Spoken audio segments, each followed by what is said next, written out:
ginagawa ko naman para maging legal ako. Lahat ng papel nyo, pupunta naman ako doon, pag-coordinate naman ako, bakit may closure order pa rin?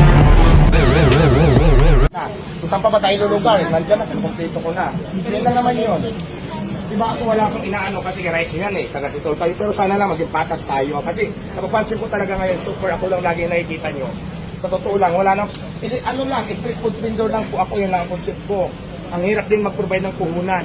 Ito nga, may nagmaganda na tao, nandito ako lang, kasi dati nasa kalsada ako, so preparing kayo. Nung nakapisto ako dito, ano naman mga hinahanap nyo. So gusto ko maging patas lang. Kasi sa lahat ng vendor dito, sa dami namin, ako lang laging nakikita nyo. Yun lang naman yun maging patas lang sana tayo. Pero ako wala akong ano doon sa inyo, pero sana na maging patas po tayo ha. Kasi ako nagpag-comply na ako pag sinabi kumuha rin ganito, ganito. Yun lang naman. Yun lang naman. Ngayon, pero gagawin ko pa rin naman pag-comply ako sa inyo. Pero siyempre, at least alam nyo lang din. Kasi kung hindi na ako papayagan ako na pag-comply ako,